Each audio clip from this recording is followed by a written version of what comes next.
What's up, Taiwan? I'm Ethan Liu with news from here in Taiwan and around the world. The government needs to do more to support working parents in order to address the country's low birth rate.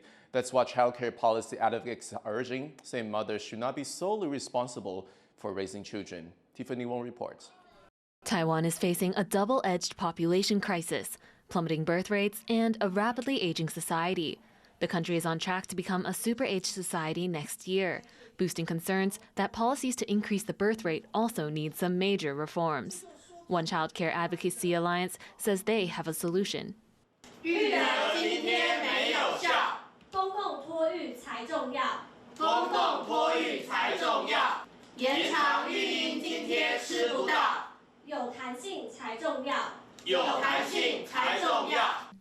This group advocates for solutions to keep mothers in the workforce so that women do not have to choose between their career and having children, and do not disproportionately take on the burden of caregiving responsibilities. 那稳定工作是生育的前提，但是台湾政府一味地反其道而行。 They're calling for expanded public childcare services up to the age of 12, more flexible paid parental leave with job protection that encourages fathers to play an equal role in childcare, and keep women in the workforce to make childcare easier in dual-income families. They brought their suggestions to legislators who recently discussed possible reforms to the parental leave system. Currently, employees with children are given 7 days of unpaid family care leave per year, but advocates say few parents use it, fearing a drop in salary or eventually getting laid off. But making changes into policy may take time. 是否增订以小时为单位的有薪亲职假，影响的层面很广泛，我们还需要收集各界的意见来审慎衡酌。 But time is ticking for Taiwan as the population continues to set new records in ways that may jeopardize the country's future. Chris Ma and Tiffany Wong for Taiwan Plus. For people living on Taiwan's outlying islands of Kinmen, which lie just off China's southeast coast, where you are from can be a complex question, as many residents have different opinions on their identity. Cadence Karanta reports. 那时候1958年823炮战刚打过以后，所有的军人都戴着这个头盔。 Wang Ling, a tour guide, says soldiers used to roam these streets on Taiwan's outlying Kinmen Islands, which are governed by Taiwan but are much closer to China, and used to be the front line of battle between the two sides. For people living here, still caught in the middle of cross-strait tensions, identity can be a complicated question. Wang was raised in Kinmen and now owns several businesses here. But when she was a teenager, she identified as Chinese.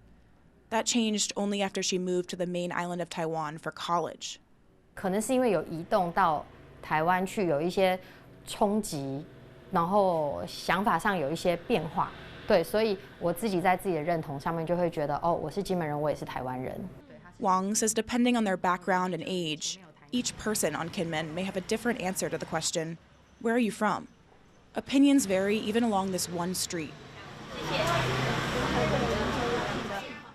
Yan Jiren, who owns a Chinese medicine shop, says his ancestors came to Kinmen from southeast China, and he goes back often to see family. When asked where he's from, he says, 中华民国是虽然说是中华民国是属于台湾的，不过我们是从台湾那边过来金门，所以说两边的话都是我们的亲人，所以说我们觉得我们是中华民国。 The Republic of China is Taiwan's official name. It once governed mainland China before its troops were defeated by the communists in the Chinese Civil War, and it was forced to flee to Taiwan in 1949. On the mainland, the communists then established the People's Republic of China, but at the time, the ROC still considered itself the legitimate government of both Taiwan and mainland China, and nowadays, though some in Taiwan still believe this idea, others reject it. But Yen's 30-year-old daughter gives a different answer.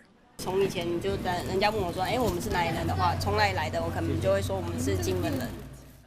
But she wouldn't often say she's from Taiwan, and that's relatively common here.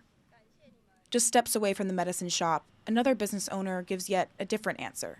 照省级来分的话，我太太是台湾人嘛，我是福建人。 Yet another complication, Kinmen residents hold Taiwanese ID cards, but on them it says they're from Fujian province. This refers to the ROC's Fujian province, not mainland China's. Taiwan and Fujian used to be considered separate provinces within the ROC.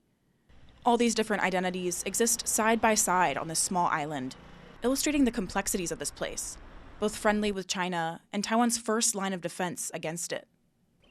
From where I'm standing in Kinmen, China's only a few kilometers away. Across the water is the Chinese city of Xiamen. Here is also a reminder of Kinmen's role as a front line between Taiwan and China. Until the 1990s, these speakers broadcast propaganda over to China. 高兴的能够站在自由祖国的第一前线金门，我感觉到非常的快乐，非常的幸福。我也希望在大陆的同胞也可以跟我们享受到一样的民主跟自由。 People here recognize that Kinmen is in a unique position, like this business owner who identifies as Taiwanese. 没有人依赖对岸，可是我们又享有说对岸的一些资源，啊，相对的我们也有受到台湾我们的政府的保护跟重要的资源，我们都有。Kinmen is connected to Xiamen by ferry, just a 30-minute ride. Kinmen residents go to China often, and some own property there. In 2018, Kinmen even started importing water from China. But a sociologist who studies Kinmen warns of the potential consequences of these links. 我觉得跟中国的任何的经济互动，尤其经济依赖，其实都脱离不了有受到统战的脉络。在1979年的经改的时候，他就有一个政策出来，就是他要利用经济跟台湾的融合，促进统一。China has vowed unification with Taiwan and threatened to take it by force. But although some here may consider themselves Chinese, one Kinmen County councilor says many residents still want democracy. 我会觉得说，普遍金门人还是认可我们的这个民主体制，我们生活在体制下，认同这个体制，这个就是最大的一个认可，我们彼此之间的一个共识。金门看起来跟香港一样离大陆很近，可是我们有自己的法律，我们有自己的宪法，我们有自己的投票权，我们有自己的总统，我们一定认同这个民主了。如果不认同，我们现在不认同，我们就会放弃国籍去对岸了。Now, people here, like Wang and her husband, who's from Beijing, grapple with how to articulate the complexities of living on Kinmen to their children. 他们会用闽南语跟我讲，用金门话跟我讲说：“妈妈，你是金门人，你是台湾人吗？我是台湾人吗？”就他也问他自己是不是，我就跟他说：“哦，咱是金门人嘛是台湾人。”我就会跟他说：“哦，爸爸是中国人。” In their own ways, people here on this small island group are doing their best to make sense of their position between Taiwan and China. Ryan Wu, Pichi Zhuang, and Kings Quaranta for Taiwan Plus. A designer from Tainan is putting on a show at a Bangkok gallery, highlighting everyday aspects of Taiwanese culture. Yang Zixing is the fourth-generation director of a textile firm in the southern city that's been in business for a century.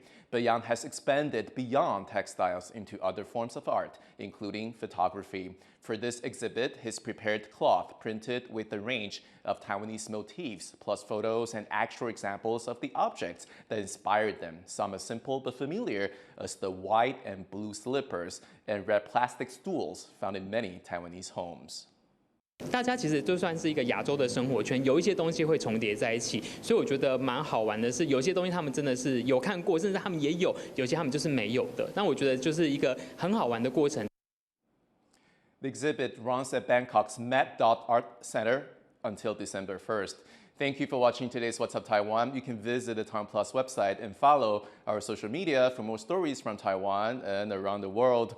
Finally, we leave you with images of a new ride based on the Donkey Kong video game franchise at an amusement park in Osaka, Japan. I'm Ethan Liu. Take care, and I'll see you next time.